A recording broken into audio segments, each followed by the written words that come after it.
넷플릭스 드라마에서 오징어 게임에서 나오는 기독교에 대한 부정적인 인식, 수리남에서 마약왕이 목사로 나오고 더 골로리에서 학원 폭력 가해자가 목사의 딸로 등장한다. 이런 것들은 기독교 이미지가 이미 일반 사회에서 굉장히 이런 것을 인하여 추락되기도 하지만 이미 우리 기독교 이미지가 안 좋다라는 사실을 반영한다고도 볼 수 있거든요. 우리 민학규 교수님의 그 소고를 읽고 참 많은 공감을 했습니다. 간단히 민학규 교수님의 논지를 요약하면 한국 교회가 코로나19로 인해서 세 가지 도전적 위기가 있다. 이렇게 지적하는데, 첫째는 한국 사회 변화에 따른 사회적 위기다. 사회적 위기는 저출산율 때문에 인구 감소의 위기와 노령 인구가 증가된다는 것이 위기다. 두 번째, 경제적 위기. 경제적 위기는 부동산 가격의 하락과 금리 인상으로 인해서 사람들이 부채의 위기에 직면하게 된다. 이런 한국 교회가 사회적 위기와 경제적 위기로 인하여 이것과 더불어 교회의 부실한 영성과 이것들이 만나면서 교회에 엄청난 타격을 가하며 교회의 쇠락을 가중시킬 것이다. 이렇게 진단했습니다.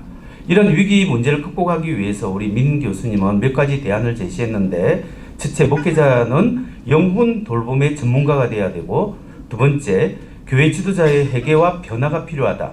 셋째, 예배의 본질적 회복이 필요하고, 넷째, 공동선을 기르는 디아코니아적 현장 교회가 되어서 교회가 치유와 구제 사역을 통해 빛과 소금의 직분을 다해야 한다. 다섯째, 교회 안에서 신앙 개성을 분명히 해서 주일학교를 살려야 하고, 마지막으로 거시적 전략으로 빛과 소금의 역할을 감당하고 교회의 본 모습을 세상에 보여주는데, 특별히 청소년에 대한 자원봉사 프로그램을 교회에서 실시하는 것이 굉장히 효과적이다. 이런 이야기를 하셨습니다. 저는 이 민학규 교수님의 문제제기와 대안에 대해서 전적으로 동감하고 민 교수님의 학문적 연륜과 목회적 해안이 아주 좋은 진단과 대안을 제시했다, 이렇게 생각하고, 청소년 자원봉사에 대한 프로그램을 할 수 있는 좀 더 구체적인 자료를 좀 이렇게 서로 공유를 좀 해주시면, 이것이 굉장히 제가 현장 목회를 해보니까 너무 중요한 거라서 다음에 나중에 그런 기회를 좀 주시면 좋겠다라는 생각을 합니다. 그리고 여기에 대해서 더불어 공감하면서 저도 몇 가지 한국 교회의 민 교수님과 더불어 크게 제가 몇 가지 제언을 한번 해보고자 합니다. 저는 한국 교회를 살리는 목회의 원리로서 제가 해온 원리가 있는데, J.P. 모어랜드라는 철학 교수님이 제시한 하나님 나라의 삼각구도라는 방법이 있습니다. 그것은 제가 20여 년 동안 목회를 하면서 현장 목회에 적용해 봤는데요. 그 원리는 모어랜드 교수가 제시하는 하나님 나라 삼각구도는, 첫 번째 지성 개발입니다. 두 번째 내적 성숙, 세 번째 성령의 역사입니다. 여기에 세 가지에 저는 두 가지를 더 보태서 다섯 가지가 한국 교회의 미시적이고 거시적인 문제에 대한 대안을 제시할 수 있다, 이렇게 생각합니다.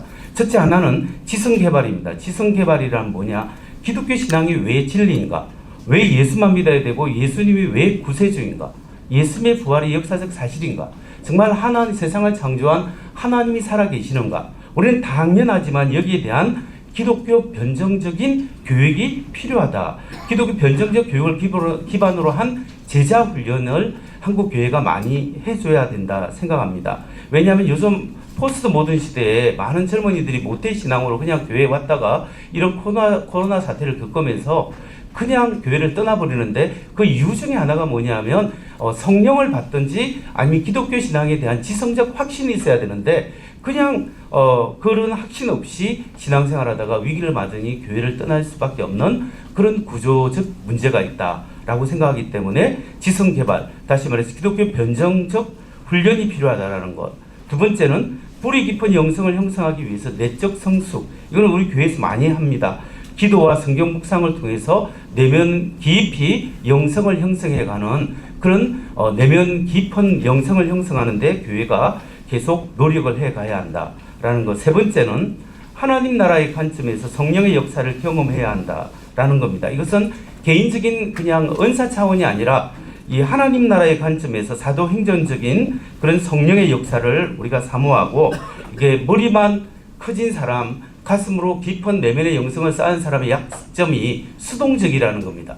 좀 능동적이고 역동적이기 위해서는 성령의 역사를 자신의 삶 속에 경험하고 우리 교회 예배에서 경험하고 각 구역이나 선교회에서 소그룹에서 자기가 기도하면서 하나님이 역사하더라 이런 것들을 성령의 역사를 현장 자기 삶의 체험에서 경험하고 간증할 수 있는 그런 차원에서 목회자의 강조가 있으면 코로나든 코로나가 아니든 우리가 이 목회에서 승리의 원리가 여기에 있다. 저는 그렇게 생각합니다. 네 번째는 우리가 민규 스님이 강조했듯이 교회의 사회적 책임을 다하는 것. 그것은 굉장히 중요하다라고 하고 마지막으로 제가 강조하고 싶은 다섯 번째가 있습니다. 그것은 한국 교회의 거시적인 그 지성적 훈련, 거시적인 관점에서 지성적 훈련 프로그램이 좀 필요하다라고 생각합니다. 이게 우리가 지금 코로나19를 거치면서 한국 교회에 대해서 부정적인 시각이 많아졌다는 것은 그 누구도 부인할 수 없습니다.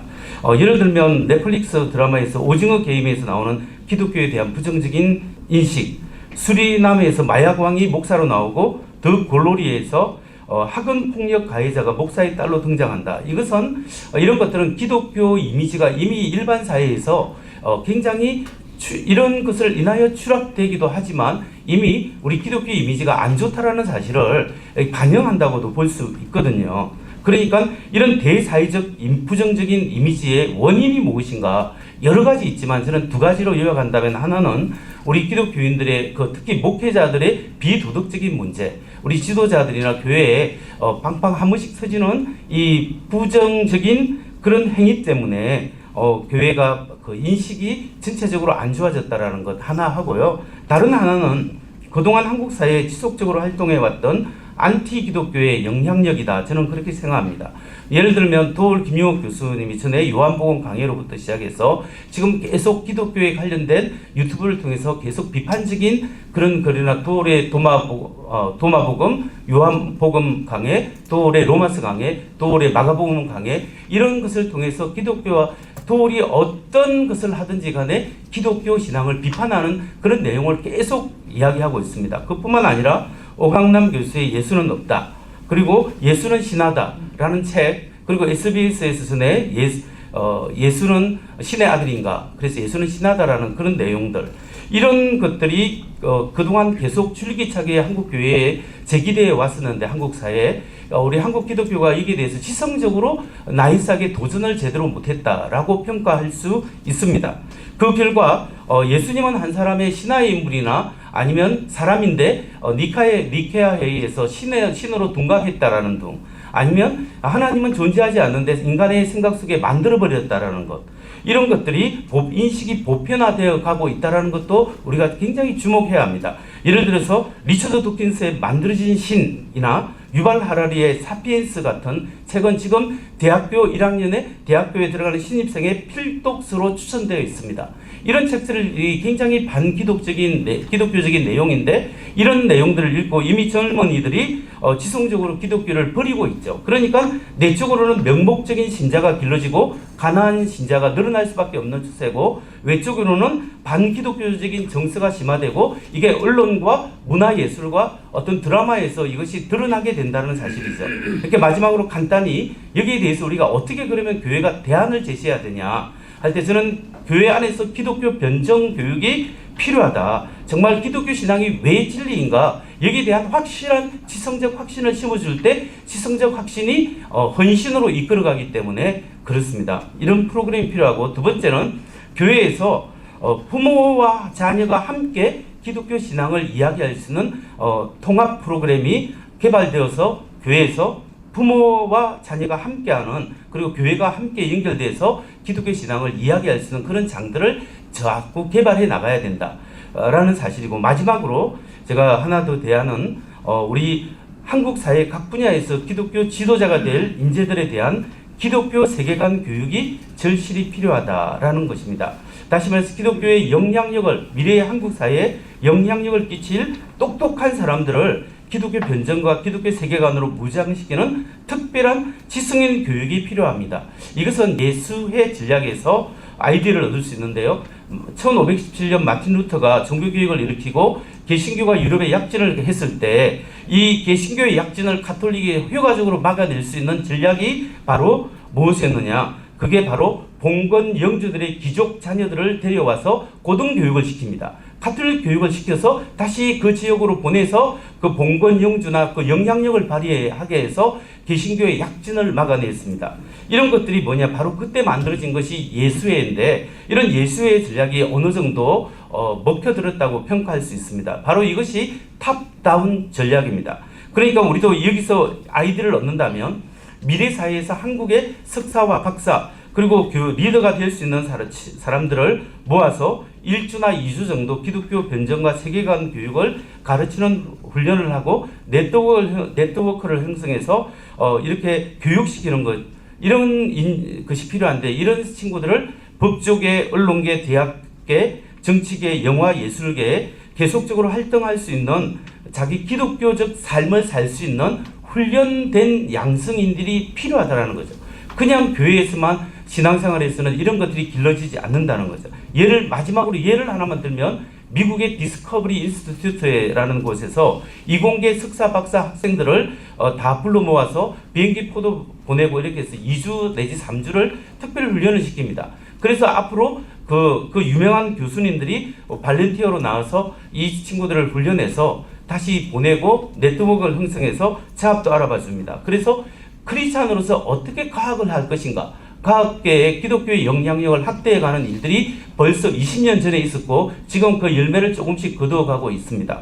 바로 이런 훈련들이 우리가 한국교회에 어떻게 지금 앞으로 PD나 방송이나 법조계나 정치계에서 어떻게 기독교의 영향을 확대시켜 나갈 것인가, 여기에 대해서 우리가 좀 거시적인 안목에서 그 다음 세대를 길러가는 그런 차원에서 또 하지 않으면 우리 교회 목회뿐만 아니라 한국 교회 전체적인 것들을 생각해가면서 선한 영향력을 끼치기 위한 노력들이 우리 한국 기독교에 있을 때 우리 한국 기독교가 이 사회에 좀 더 선한 영향력을 끼칠 수 있지 않는가.